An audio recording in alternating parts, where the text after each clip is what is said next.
who is Nicolas Rossignol.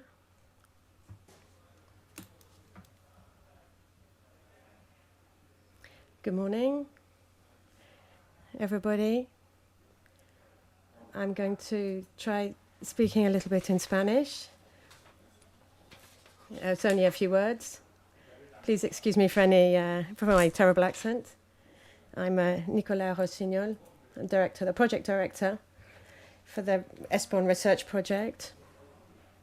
And I've had the opportunity since 2019 to follow the preparation and the completion of the projects that we're going to look at today and the lines that we're going to look at. So I'm going to talk about some of the most important projects that we've done over the last few years. First of all, I'd like to give my thanks the government of Navarra greatly and warmly for their hospitality and also for the organization of this conference. It's not by chance that Navarre and Nasuvinsa is at the head of this project. This region seems to have scientific and economic resources that really go beyond the size of the province. It's a region that is really super innovative. This is what I believe, and this is what I see. So now I'm going to change to English. Gracias. So as you may have seen also on the different stands and outside and in the communication materials for the event, this project and this conference have been funded by the ESPON program. And as ESPON is a small European program, and that I'm quite sure that few of you know it very well, I would just like to take a couple of minutes of your time before we start discussing in detail the project to try to explain you what ESPON is, what we do, and also how you can make use of the opportunities offered by the program in the coming years. So for that, I have a small presentation. I would try to make it as simple as possible, even if it's complicated always, as always in the European world. So I think I've got the control of that. So I will start. Is it? Maybe? Yes, it is. Okay. So what is ESPON? We try to use as simple words as possible. ESPON, it's a program funded by the European Union that delivers expertise to the public authorities in Europe that are responsible for designing territorial policies. So this is what the program is about, and what makes also is characteristics compared to the other programs. Still? Wait.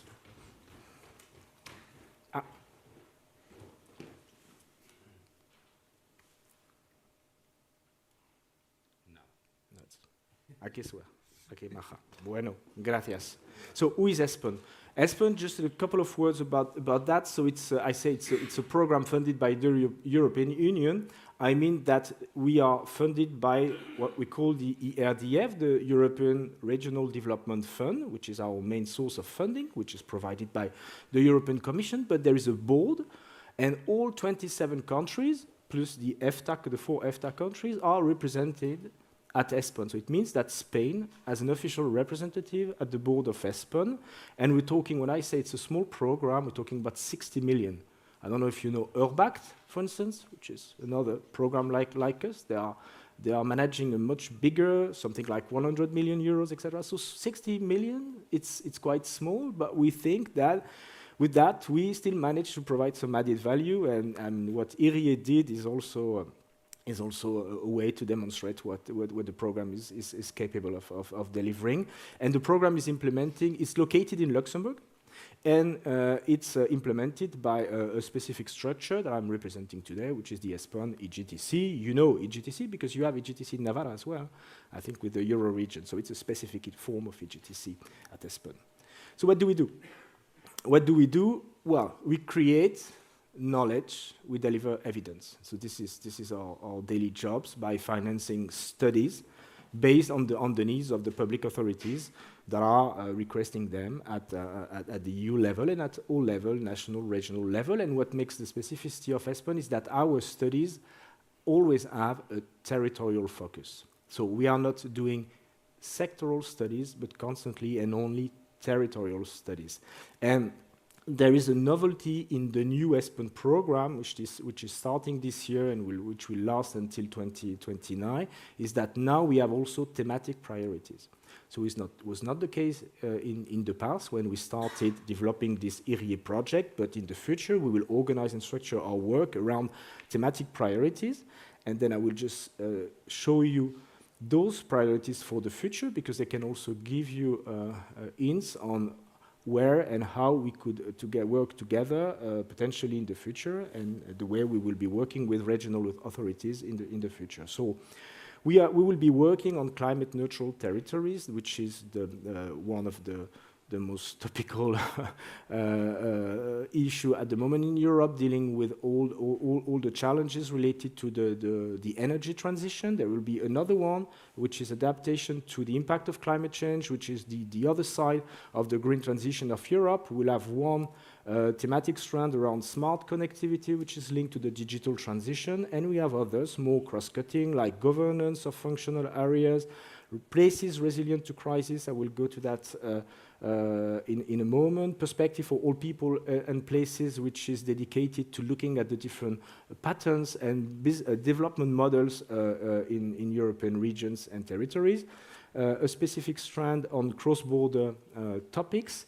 And a last one, looking at the interactions of European territories, not only together between themselves, but also vis-à-vis the rest of the world, which is the dimension into which the IRIE project may also go in the future at some point. We'll come back to that.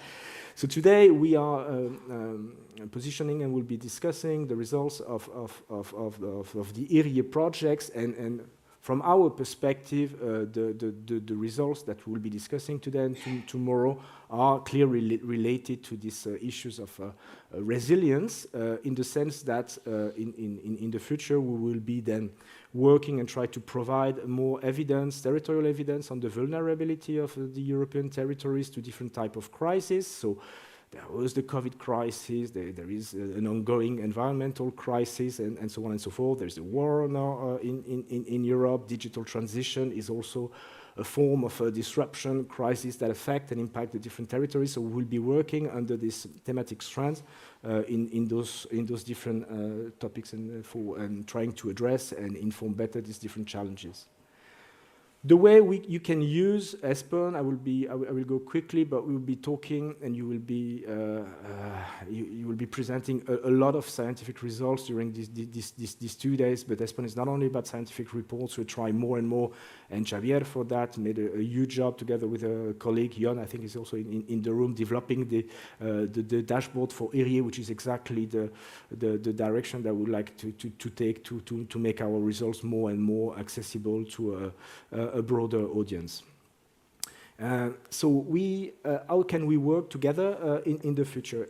IRIE was what we called back in the past an applied research project. Tomorrow we'll have, this is talking about more or less the same sort of things, of studies, about European research projects. So European research projects, they are based on open calls, public procurement. So if you're a university, if you're a research center, if you're a development agency like NASUVINSA, you can answer, submit tenders to our calls. And these big projects, they are aiming at analyzing huge and big European trends, trying to do some benchmark at the European level, providing comparative studies at the EU level. This is the meaning of this big project. We will go on like that, and the regional authorities, the cities, the ministries also at the national level, they can also take part in these projects. They are all constantly, we invite them to steer with us, to scope also, if you're interested, the project, and then to implement them together. We can also develop case studies for you in the framework of this bigger project. So this is also one of the opportunity, and we're talking about project that can go up to 1 million, which is more or less the budget for the IRIE project, and that can run up to 2 years. Then we have smaller one, which are more upon request. So we received proposals from regions, from Interreg programs, from cities, from sometimes ministries organized in partnerships, more like in the Interreg world. And then we collect this proposal. There is constantly a call for proposal which is open. It's already the case. If you go on our website, you can go. There is a simple application form. Then when you submit a proposal, and then regularly, twice a year, we collect and assess these proposals, and we decide to fund some of them. And then we're talking about around 250,000 euro for a study which is directly commissioned, 100% again, by ESPON, but then on behalf and in cooperation with the regional authorities who have submitted the proposals. Usually we're working for a group of stakeholders. It happened in the past that we work only for one region or one metropolitan area, but most of the time we prefer to work with a group of stakeholders gathered because they are sharing the same challenges and the same policy needs and policy questions. We are working a lot with the, so we are doing studies, but we are doing also more studies, events like today, sort of networking, policy events, trying to present and disseminate our projects. Also, we are working a lot with the presidencies, the rotating presidencies of the EU Council. And next year will be the Spanish presidency. And we will be working closely. We have started already the discussion with them, because each time there is a presidency, we are, there is a network of territorial cohesion contact points at the EU level, which gathered every 6 months together with the ministries as well. And ESPON is supporting this intergovernmental processes by delivering small studies, policy briefs, support, etc. So we are at the moment identifying together with the future Spanish presidency what could be their priorities and what could be our support to this. Apparently this will be around something dealing with energy, most probably, but you can imagine the topics at the moment. So at the end of the day, we try to do our best to be accessible for a very broad range of stakeholders. Of course, the regional authorities, the local authorities, and the national authorities are our main target group. And you can, as I was saying, you can get involved in our projects directly. You can help us implement, define them, and implement them. But of course, we are also working and dealing with researchers and students, not only because we are providing, I mean, all our information results are publicly available, and this is sometimes a constraint, and you will see it with the IRIE project, because, I mean, the team here has produced such a big amount of new evidence, data, etc., that to make that, and it's also complex to understand and to grasp for the general public. So, but our regulation and the obligation of the program is to make everything available to the general public anyhow. So that's why we are also working more and more with journalists, data journalists that are coming to us. And we are trying to organize and structure also the data so upon request for them, etc. I stop here. I think it's enough. Now it's time to go in the real discussions and the real content. I have just one last thing to kindly ask you.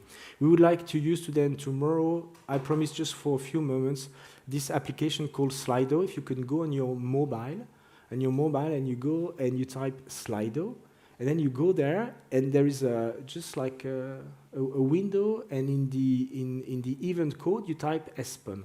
Just ESPON, and then you will find a small survey like that.